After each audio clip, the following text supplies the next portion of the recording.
Welcome back to another episode of Positive Psychiatry with Rakesh Jain. I'm, of course, your host, Rakesh, and today we're going to embark on a deep dive exploration on a topic that I wanted to put together for a very long time. Because, folks, if you look at the history of mainstream psychiatry, perhaps you've noticed a persistent, almost institutional bias against a few things that we'll be talking about. So for decades, our clinical model, won't you agree with me, has been built entirely on a deficit framework. So we look at the brain through the lens of what is broken, what is depleted, what needs to be pharmacologically patched up. And we focus on symptom reduction as the ultimate victory. But symptom reduction is not the same thing as human flourishing. And missing a disease state does not mean that we, our patients, are living a full, vibrant, resilient life. And this, of course, is the core ethos of positive psychiatry, right? We aren't throwing out traditional neuroscience, far from it.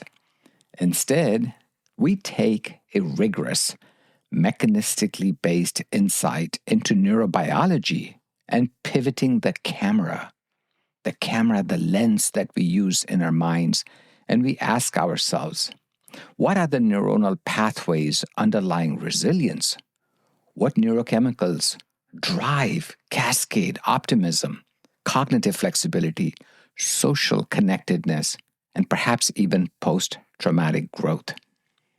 And you know what that brings us to today? Is a central protagonist, our hero today. That is, drumroll please, norepinephrine. Yes, indeed, norepinephrine. Today's podcast is going to be all about norepinephrine, and it's going to be long. And I can't apologize for the length of this podcast because there's so much to talk about. Norepinephrine has been ignored for far too long. So if you mention norepinephrine to most clinicians, their minds immediately jump to the sympathetic nervous system, and they start thinking about fight or flight response. They think of acute stress, panic attacks, cortisol spikes, and of course the peripheral consequences of autonomic arousal like tachycardia, vasoconstriction, diaphoresis, right? We have in some ways vilified this catecholamine, norepinephrine. We've treated it as the toxic engine of chronic anxiety and trauma. Oh no, not today though. Today we're going to dismantle that single-dimensional view. Because in the central nervous system, norepinephrine isn't just a panic button. It is a precision tuning fork. That's right, a precision tuning fork. It is a neuromodulator that dictates the signal-to-noise ratio in the cerebral cortex, and it regulates our capacity to shift attention, to adapt to environmental volatility, and to forge new synaptic connections under pressure. Oh, we're going to be talking about that in today's podcast. In fact, if you look closely at the data on psychological resilience, at individuals who experience profound trauma but do not develop psychopathology, or those who in fact exhibit post-traumatic growth, we don't see an absence of norepinephrine. Instead, what we see is a highly optimized, beautifully regulated noradrenergic system. So today we're going to unpack the exact science of this system. We will look at the precise anatomy of the locus ceruleus. I'll tell you more about that in a few minutes. We'll dissect how norepinephrine interacts with dopamine and serotonin, and we'll examine its role in synaptic plasticity and neurogenesis. And most importantly, we will map out what we can clinically leverage this norepinephrine biology to cultivate well-being, executive mastery, emotional fortitude. These things I find personally really important in my own life. How could it be any different for anybody else? So here we go. Here's the blueprint.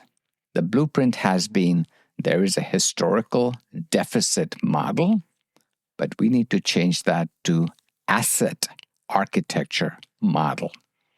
So the origin story of norepinephrine, it wasn't discovered all that long ago, 1946, and it became quickly integrated into the monoamine hypothesis of depression. But the problem is we started thinking about it as something only involved in disorders, not in order. What about its role in asset framework? Our assets, the 5 pillars of positive psychiatry.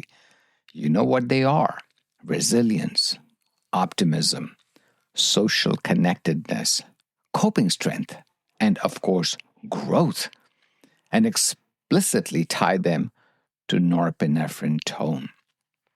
So to better understand norepinephrine in the central nervous system, we really do have to travel down south to the brainstem, and specifically to a part of the brain, and forgive me for being a little technical here, called the pons, P-O-N-S. We're going to go to the dorsal pons, which lives right in the floor of the 4th ventricle. Don't get lost in those details. What we do need to know is we are going down there to go visit some neurons. They are tiny, they're densely packed clusters of pigmented neurons. They look blue. That's why they got called the locus ceruleus, sometimes referred to as the LC, but today we're going to call it by its rightful name, locus ceruleus. And folks, don't let its size fool you.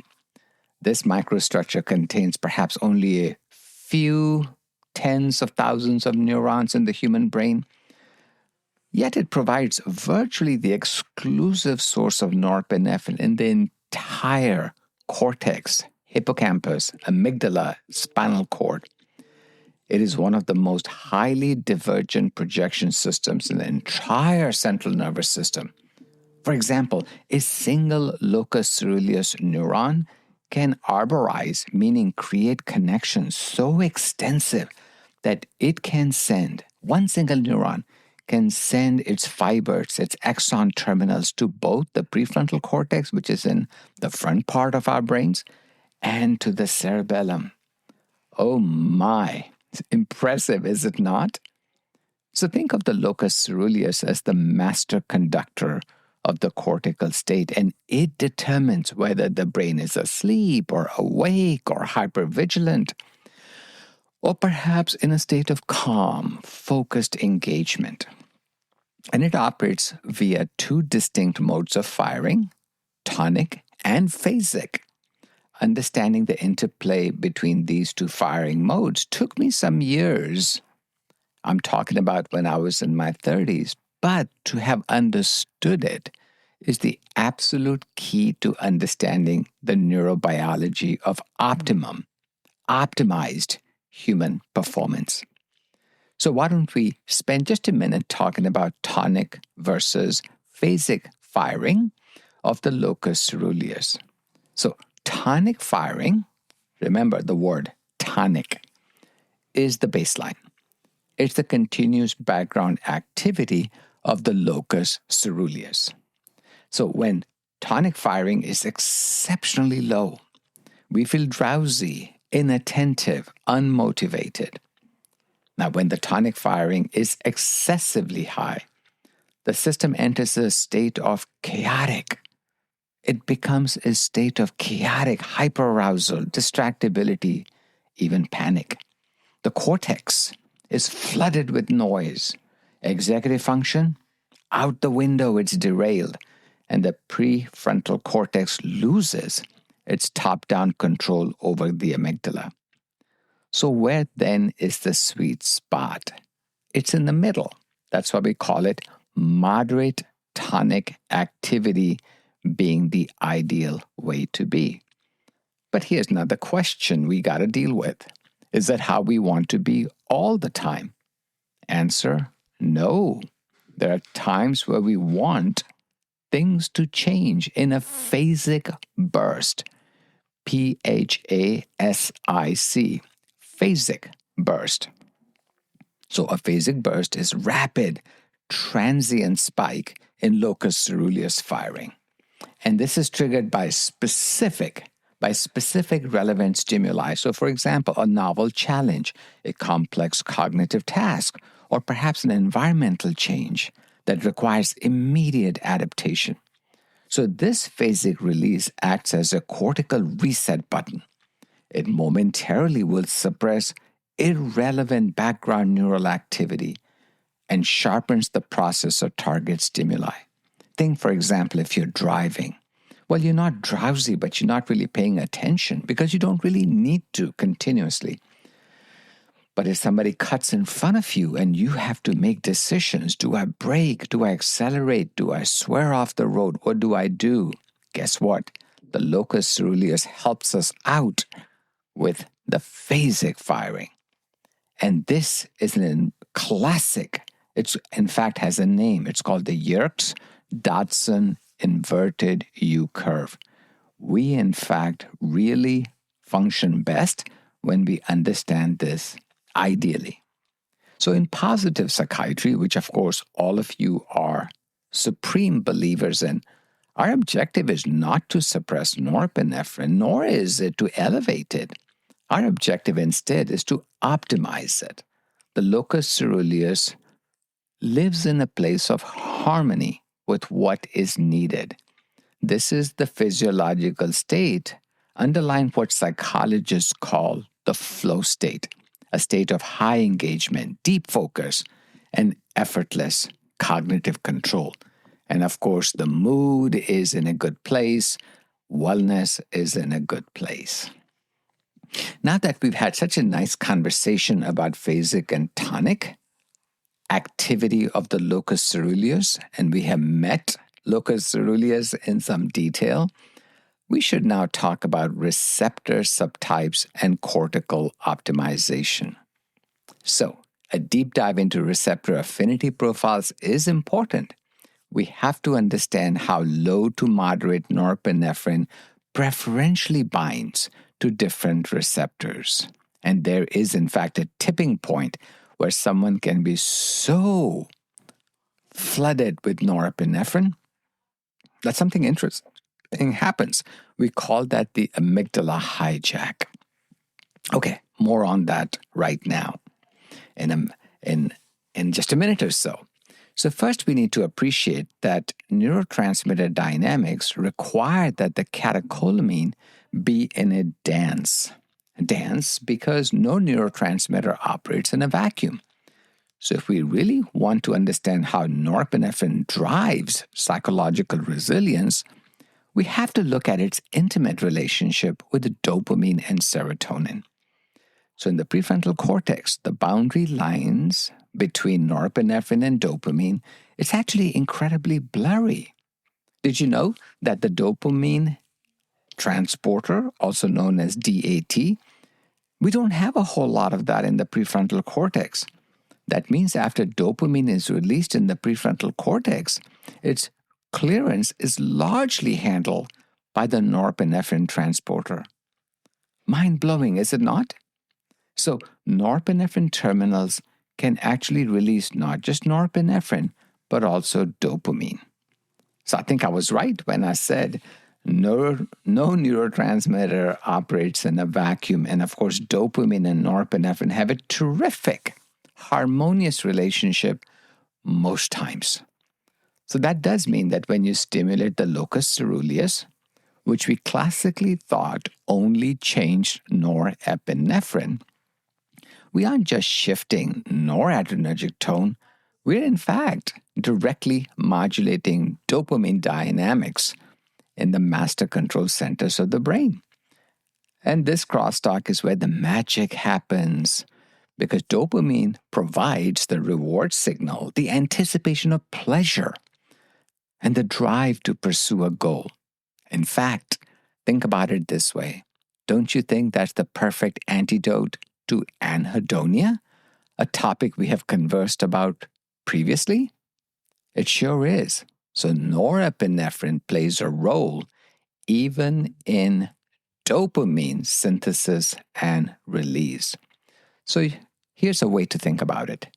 Dopamine is the spark, but norepinephrine is the engine that helped generate that spark. I say we switch our attention now to talking about neuroplasticity and BDNF and structural remodeling with norepinephrine. The truth is there's a great deal of downstream signaling. There is a very important BDNF link we need to talk about, and adult neurogenesis. Yes, indeed, my friends. Neurogenesis is not just for the young. Neurogenesis is for everybody. And norepinephrine, of course, is very important. So to understand this, we do need to talk about the difference between voluntary versus involuntary stress. So let's bridge the gap from bench to bedside. How do we take these architectural insights and translate them into actionable clinical protocols for ourselves, for our patients?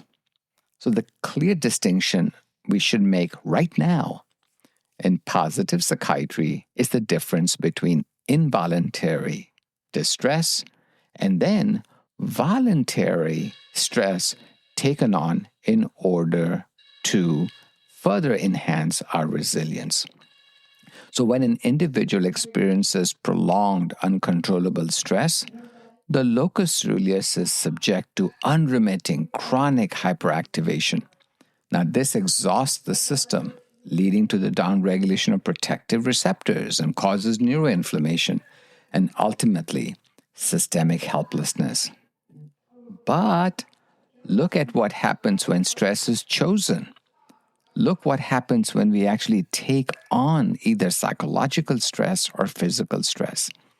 So when we intentionally step into a highly challenging, volatile environment, whether this be a professional presentation, an intense cognitive task, or maybe even a physiological stressor like working out hard, exposure to cold, high-intensity interval training, we are in fact deliberately triggering a controlled, high-amplitude phasic burst of norepinephrine.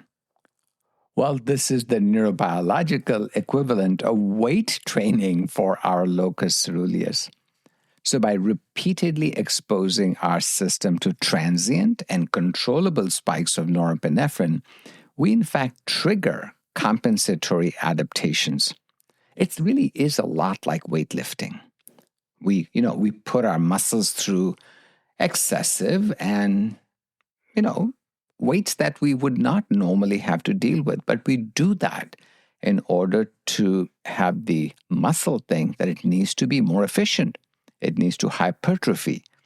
That is exactly what happens to the locus ceruleus when we engage in transient and controllable spikes of norepinephrine. This way we preserve receptor sensitivity and we train the prefrontal cortex to maintain its structural integrity and its top-down inhibited control even when catecholamine levels rise. So literally, we are transforming a system that is easily startled into a system that is hugely adaptable. This, my dear friends, particularly those of us who believe in positive psychiatry, is the reason why this conversation about norepinephrine and norepinephrine-based training is so important. So let's kind of summarize a couple of things right now. Norepinephrine is not our enemy. It's not the biochemical signature of trauma. It is, in fact, the raw material from which arises focus and resilience and growth. And when we understand its circuitry, when we respect its balance, and the truth be told, if we intentionally engage in activating it on occasion, pushing ourselves in that regard, we cultivate greater resilience. And I know that is of great importance to all of us. Now, let's bring serotonin into the conversation. So if norepinephrine and dopamine represent the accelerator and the steering wheel of the cognitive vehicle, then I think serotonin represents the braking system and perhaps even the suspension. Serotonin neurons, in fact, that project from its home base, it's called the Raphi nuclei, they in fact regulate and control and influence the locus ceruleus, which by now you and I know very well to be the home base for norepinephrine. So activation of certain serotonin receptors, in particular one called 5-HT2C, it actually acts as a natural dampener on the locus ceruleus firing. So it prevents it from escalating into that chaotic, hypertoned arousal state. That's why we often use 5-HT2C medications to control a central nervous system, a person where the challenges are way too much activity of the norepinephrine system. So our goal is to create a resilient neurochemical ecosystem. That's why a conversation of norepinephrine often does have to involve serotonin. So when a severe stressor hits, folks, the locus ceruleus starts firing at a high amplitude, phasic burst, sharpening immediate attention to the threat. But at the same time, there's an increase in serotonin that hopefully prevents this burst from turning into like an unremitting toxic flood. That would be no good. That would be very dangerous for the individual if it goes above and beyond the required time frame. So this ecosystem in the brain, if it gets fractured, if serotonin tone is depleted, or if the dopamine pathways are desensitized by chronic reward bombardment, the very same stressor will cause the locus ceruleus to fire completely uninhibited. And this is a cascade that's no good. And alpha-1 receptors, which are part of the family of norepinephrine, they are flooded. And the prefrontal cortex goes dark. Interestingly, it doesn't go dark because there's not enough norepinephrine. It's for the complete opposite reason. It's because there's way too much. And the patient, the individual, feels like they're plunged into an agonizing state of helplessness and panic. Obviously, in positive psychiatry, that is not our goal. We want to restore the balance of this entire triad. We don't just want to blunt the stress response. We, in fact, want the balance between catecholamines and serotonin to become normalized. I think we ought to do this. Not that we have looked at the anatomy of the locus ceruleus and we have dived into receptor kinetics of the prefrontal cortex. Not that we've talked about the alpha-1 receptor. In time, we need to talk about alpha-2 and also the beta receptors. Question being, how does an optimized noradrenergic system lead to permanent structural changes in the brain? So to answer that, we have to look past the immediate electrical events at the postsynaptic membrane and look down. We need to look downstream at intracellular signaling cascades. So while norepinephrine binds to something like the beta adrenergic receptor, it doesn't just open an ion channel. It actually activates a whole cascade of enzymes, these G protein coupled receptor symptom enzymes. And this helps in converting intracellular ATP into cyclic AMP. You're probably scratching your head and saying, why do we need to talk about it right now? And just briefly, I'll say this to you. Well, the Krebs cycle, which I have no doubt you remember perhaps with some minor trauma, like I do from my biochemistry classes, it is actually really important because it's the master genetic switch. Now you see why norepinephrine is so important, because norepinephrine can flip the switch for the better or for the worse, depending on what level of it is flooding the brain. And this allows for specific sequences of our human DNA to initiate the transcription of targeted genes, which of course then leads to the creation of proteins such as, wait for it, yes, brain-derived neurotrophic factor, also known as BDNF. And BDNF is essentially a miracle grow for the brain. That's the analogy that's been used, and I think it's actually quite accurate. It is a master regulator of synaptic plasticity and structural remodeling and neuronal survival. And yes, norepinephrine has a very large role to play in its level, in its control of release, etc. So, for many years, mainstream psychiatry taught that stress universally depletes BDNF and damages the brain. And that is true if the stress is chronic and unremitting. That is absolutely true.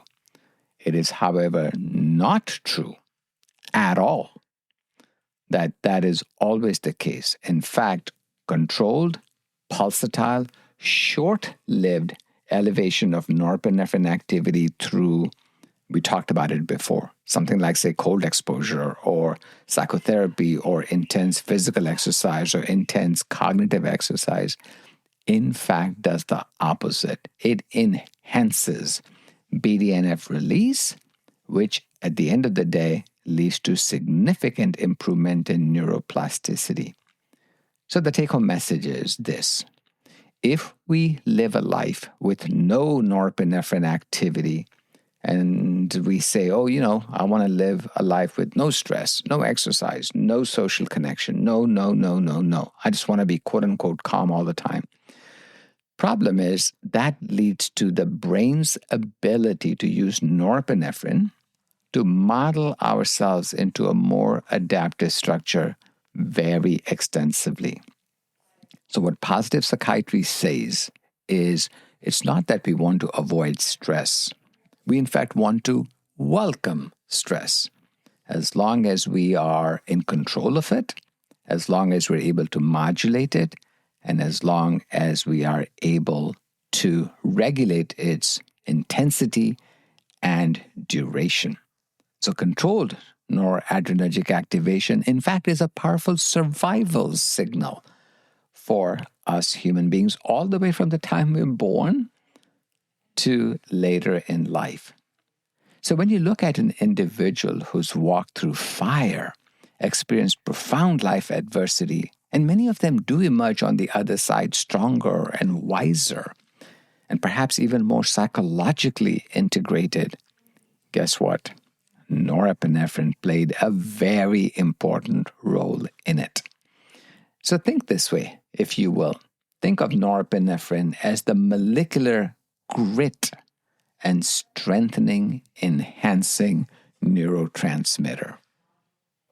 So far, we haven't had much of a conversation on alpha-2 receptors, and that's not a good idea. Let's fix that immediately. So alpha-2 receptors, in fact, have some of the highest affinity for norepinephrine, and they do get to live presynaptically. Presynaptically, in other words, upstairs. If you think about the presynaptic neuron as the penthouse and the postsynaptic neuron as the basement, just from an analogy perspective. So alpha-2 is really important because it very quickly senses the tone of how much norepinephrine you have, and its primary job in life is to improve structural plasticity, and it strengthens the very circuits that we use to navigate challenges in human life. So alpha-2A interventions are also very positive, are very often used in positive psychiatry, and we need to keep alpha-2A receptors, alpha-1 receptors, and of course beta receptors in mind as we go through understanding how do we best intervene with our patients. I think by now it should be abundantly clear to us that avoidance of all stress is simply not, it's not possible. It's also not desirable. We want to be exposed to psychological stress, like doing a crossword puzzle, engaging in difficult conversations with people, learning a new skill, sharpening a skill we already may possess, dramatically enhancing the cognitive load, perhaps even physical exercise, perhaps even high intensity interval training, or even endurance training. All of these are in fact designed to create precise, high amplitude, phasic burst activity of the norepinephrine system. And that is thought to enhance not just BDNF release, but in fact, it also enhances our ability to deal with stress that might be coming our way in the future. So far we've established, I think, the foundations of norepinephrine. We've established the foundations of its interaction with normal and abnormal stress, but also the very strong role norepinephrine, if it's managed well, in improving human resilience and improving the positive aspects of your and my mental health. For a second, let's leave, if you will, the world of neurobiology and let's go to the world of psychology, where a concept known as cognitive reappraisal. Cognitive reappraisal is of profound importance, so we should talk about it. Let's unpack that. So what cognitive reappraisal is when an individual automatically has a belief system when they're exposed to a situation, the person's ability to reappraise it, to check it for soundness, for truth, for value, and then to cognitively choose to look at it differently is called cognitive reappraisal engine. And this, colleagues, is grossly impaired in people with stress disorders and mood disorders. And of course, underlying all this is poor norepinephrine tone. So in many ways, the fact that we recommend psychotherapy and physical exercise and mindfulness to our patients is because indirectly we have learned that norepinephrine plays a role in learning the art of cognitive reappraisal, and avoidance of it is not beneficial. That is a very important concept we need to establish. And we should also establish that even though this is a psychological phenomena, it is based very much in receptor kinetics that live in the prefrontal cortex. And they are completely dependent on the precise concentration of norepinephrine.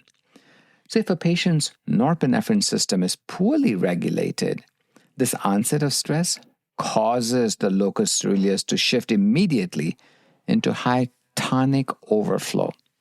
And you know what happens? It oversaturates the protective alpha-2 receptors. And once that happens, it spills over to the destructive alpha-1 and beta-1 pathways. My goodness, that is the beginning of all types of challenges for our patients. So it becomes very important that if we train our norepinephrine system at times where there is not much crisis going on, it allows us to become resilient. So when we encounter severe, unexpected stressors, the locus ceruleus, while it does fire more, does not take over.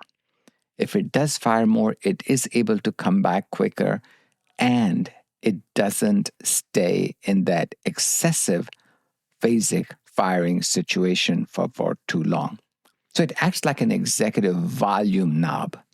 Can you see that analogy in your mind? It acts as an executive volume knob. It rapidly turns down the gain on the threat response. So the patient and the individual still registers the challenge. The heart rate may rise, their senses sharpen, but they don't experience a psychological collapse of a panic response where the mind goes dark and almost nothing goes well.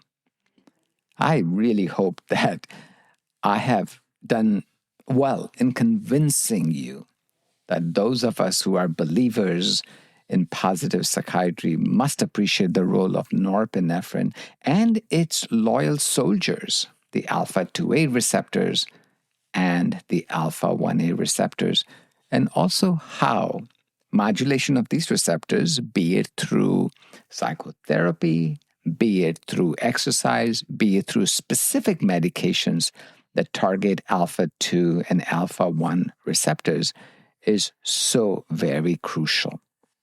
There is indeed one more area that norepinephrine plays a very large role in, and that is social connectedness. You betcha. Let's talk about this. So, when we in mainstream psychiatry have discussions on social bonding and empathy and interpersonal connection, we almost always focus to oxytocin and serotonin. Yeah, that's fine. That's correct. We tend to view social connection as a soft and soothing and pro-social state that's maintained by the brain's attachment networks. That is all true.